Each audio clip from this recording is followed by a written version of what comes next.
मित्रांनो, मार्केट पडत आहे, काय करावे?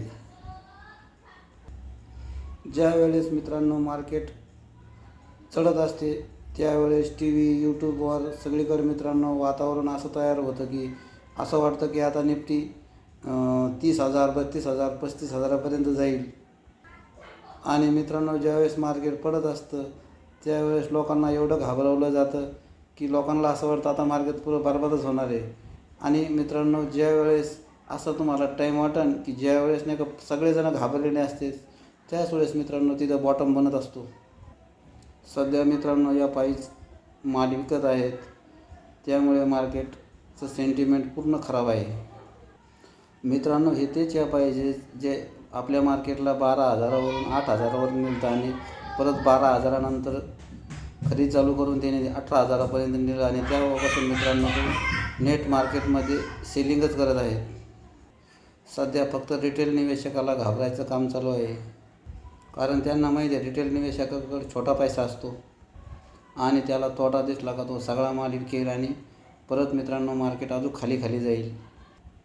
मित्रांनो, मार्केटचा एकच नियम आहे, स्वस्तात घेणं आणि महागात विकणं आणि महागात विकणं आणि सस्त्यात खरेदी करणं. मित्रांनो, म्युच्युअल फंडमध्ये जे लोक इन्व्हेस्टमेंट करतात त्यांनी मित्रांनो आपली SIP चालू ठेवायची आहे. मित्रांनो, मार्केटमध्ये लॉंग टर्मच्या इन्व्हेस्टरनी कधीही घाबरायचं नाही, कारण मित्रांनो मार्केटमध्ये आपल्याला ज्या वेळेस स्वस्तात माल भेटतो त्यावेळेस मित्रांनो खरेदी चालू ठेवायची आहे. तसेच वेळच्या वेळेवर थोडं थोडं प्रॉफिटसुद्धा बुक करायचं आहे. मित्रांनो, जे लोक 2020 सालामध्ये आलेले आहेत त्यांना सर्वांना मित्रांनो सध्याला मार्केटचा त्यांनी कधी क्रॅश पाहिलेला नाही, त्यामुळे ते घाबरत असतील.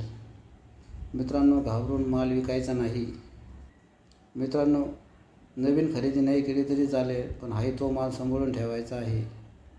ज्यांना स्टॉकमध्ये भीती वाटते त्यांनी ETFमध्ये इन्व्हेस्टमेंट करायची. त्यामध्ये मित्रांनो निफ्टी ITBIZ ETFसुद्धा तुम्ही सध्या इन्व्हेस्ट करू शकता. निफ्टी बीजमध्ये, बँक बीजमध्ये, तसेच अनेक मित्रांनो प्रत्येक वेगवेगळ्या सेक्टरचे वेगवेगळे ETF असतात, त्यामध्ये तुम्ही SIPच्या स्वरूपात इन्व्हेस्टमेंट करू शकता. मित्रांनो, मार्केट हे करेक्शन मित्रांनो मेजर करेक्शन जे 40% ते 60%पर्यंतसुद्धा होते, परंतु मित्रांनो त्यानंतर जर तेजी आली ते तेजी 3 ते 5 वर्षापर्यंत चालते. मित्रांनो, करेक्शन हे 2 प्रकारचे असते, एक प्राईस करेक्शन आणि दुसरं टाईम करेक्शन. कोरोनाच्या टायमाला जे मित्रांनो करेक्शन आलं होतं ते प्राईस करेक्शन आलं होतं आणि मार्केट एका वर्षातच परत हायवर लाईफटाईम हायवर गेले होते. हे झालं मित्रांनो आपल्या मार्केट. तसं जगातील मार्केटचं सांगायचं झालं तर चायनाचं मार्केट आत्तापर्यंत तेजीमध्ये नव्हते. सध्याला मित्रांनो या फाईच्या पैशामुळे त्यांच्या मार्केटमध्ये तेजी चालू झाली आहे. ज्याला तिथलच्या मार्केटचा फायदा घ्यायचा त्यांनी हँग सेंग बीज ETFमध्ये SIPच्या स्वरूपात इन्व्हेस्ट करू शकता. ज्याला अमेरिकेच्या मार्केटमध्ये फायदा घ्यायचा त्यांनी MON 100 ETFमध्ये इन्व्हेस्ट करू शकता. टाईम करेक्शन आणि प्राईस करेक्शन. मित्रांनो, टाईम करेक्शन हे 80ची वस्तू 60वर आली आणि ती परत 80वर जाण्यासाठी त्याला झटपट गेली तर तो प्राईस करेक्शन झालं. आणि टाईम करेक्शन मित्रांनो, जी वस्तू 80 रुपयाची आहे ती 60वरच राहिली, 60वर गेली आणि ती दम्मादम्माने त्याला टाईम लागला, ते टाईम करेक्शन. तसेच मित्रांनो, अशोक वारुंगळे हे मराठी चॅनल सबस्क्राईब करा, शेअर करा आणि लाईक करा.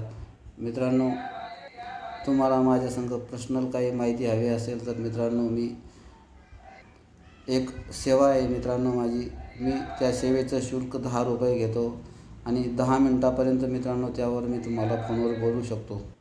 मित्रांनो, PFच्या विषयावर, म्युच्युअल फंड SIPच्या विषयावर, मित्रांनो डीमॅट अकाउंट कोणतं ब्रोकर चांगला, ट्रेडिंगसाठी आणि इन्व्हेस्टिंगसाठी कोणतं अकाउंट चांगलं, यासाठी मित्रांनो तुम्ही मला कॉल करू शकता. आणि मित्रांनो लोनच्या संदर्भात, सिबिल स्कोअरच्या संदर्भात सुद्धा तुम्ही मला कॉलवर बोलू शकता. मित्रांनो, याचे शुल्क फक्त 10 रुपये आहे.